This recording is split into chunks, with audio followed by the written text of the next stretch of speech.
लोकसभा चुनाव अपने पूरे पीक पर है। प्रधानमंत्री नरेंद्र मोदी लगातार यह दावा कर रहे हैं कि भारतीय जनता पार्टी इस बार 400 के आंकड़े को पार कर रही है।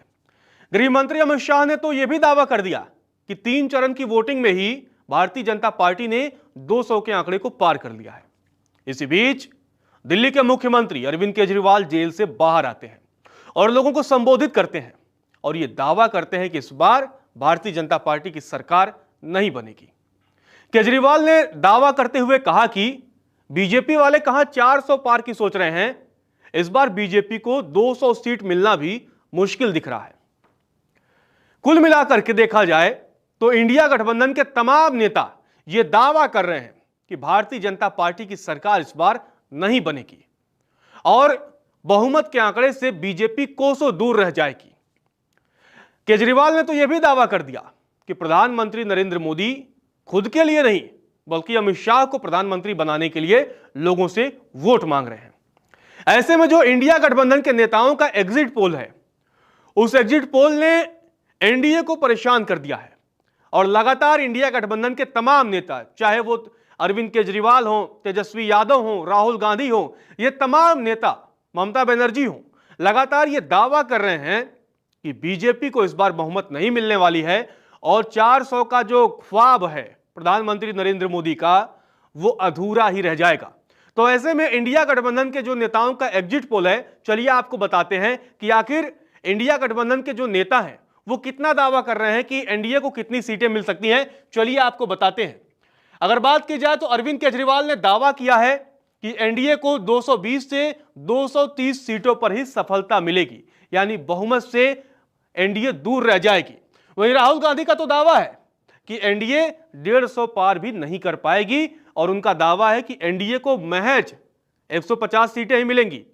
और पिछले दिनों राहुल गांधी जब यूपी के दौरे पर थे, उन्होंने यह भी दावा कर दिया कि इस बार यूपी एनडीए को नकार देगी और इंडिया गठबंधन को ऐतिहासिक सीटें देगी। तो राहुल गांधी का दावा है कि एनडीए 150 पार नहीं कर पाएगी। लालू यादव का दावा है, बड़े वरिष्ठ राजनेता हैं और भारत की राजनीति पर उनकी ठीक ठाक पकड़ है और बहुत ही कद्दावर राजनेता माने जाते हैं।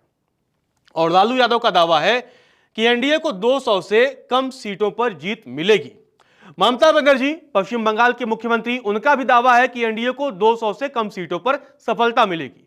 और अगर ये आंकड़े सच होते हैं, जो ये इंडिया गठबंधन के नेताओं का जो दावा है, तो निश्चित तौर पर जो नरेंद्र मोदी प्रधानमंत्री का सपना है तीसरी बार लगातार बनने का, वो अधूरा रह सकता है। शशि थरूर का दावा है कि एनडीए को 300 से कम सीटें मिलेंगी। हालांकि बाकी लोग कह रहे हैं 150 नहीं मिलेंगी, कोई कह रहा है कि 200 नहीं मिलेंगी, लेकिन थरूर का यह मानना है 300 से कम सीटें मिलेंगी। अब कितना कम होंगी यह भी दिलचस्प है, क्योंकि जो बहुमत का आंकड़ा है वो 272 का है और अगर 300 से कम अगर 272 से ज्यादा होता है तो निश्चित तौर पर एनडीए पूर्ण बहुमत की सरकार बना लेगी। तो ये इंडिया गठबंधन के नेताओं में इकलौते शशि थरूर का मानना है कि एनडीए को 300 से कम सीटें मिलेंगी, जबकि बाकी सभी नेताओं का दावा है कि 200 से कम मिलेंगी। राहुल गांधी तो कह रहे हैं 150 पे ही एनडीए लटक जाएगी। संजय राउत का दावा है एनडीए को इस बार 200 सीटों के आसपास सफलता मिलेगी। तेजस्वी यादव तो बाकी जो नेता कह रहे हैं 150 पार, राहुल गांधी कह रहे हैं 150 मिलेगी, कोई कह रहा है 200, 220, 230 मिलेगी, तो तेजस्वी यादव कह रहे हैं महज 100 सीटों पर ही एनडीए को सफलता मिलेगी। तो जो एनडीए के नेताओं का जो एग्जिट पोल है उसमें तो इंडिया के जो नेताओं का एग्जिट पोल है उसमें तो एनडीए हार रहा है। लेकिन अब जब चुनावी नतीजे आएंगे 4 जून को, तभी स्पष्ट हो पाएगा कि एनडीए को कुल कितनी सीटों पर सफलता मिलती है। क्योंकि बीजेपी, प्रधानमंत्री नरेंद्र मोदी हो, अमित शाह हो, जेपी नड्डा हो और तमाम जो अन्य घटक दल के भी जो नेता हैं, लगातार वो 400 की बातें कर रहे हैं और इस 400 वाली बात को लेकर सियासी गलियारों में तरह तरह की चर्चा भी है। विपक्षी नेता तो यह भी आरोप लगा रहे हैं कि मोदी 400 इसलिए मांग रहे हैं क्योंकि उन्हें संविधान बदलना है। हालांकि इस बात में कितना दम है या कितना नहीं, क्योंकि राजनीति में तो हमेशा नैरेटिव तैयार किया जाता है और हालांकि जो इंडिया गठबंधन के नेताओं का जो ये नैरेटिव है, वो नैरेटिव अब आम लोगों के बीच चर्चा का विषय भी बना हुआ है।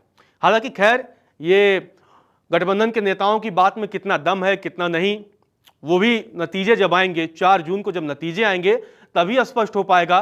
और असली एग्जिट पोल मतलब चुनावी नतीजों का जो एग्जिट पोल पूरा आएगा वो 4 जून को ही क्लियर हो पाएगा कि किसकी सरकार बनती है। इंडिया गठबंधन के जो नेताओं की बात में कितना दम है या कितना नहीं दम है, और क्या मोदी जो 400 का आंकड़ा लेके चल रहे हैं उसको हासिल कर पाएंगे या नहीं कर पाएंगे, वो तो 4 जून को ही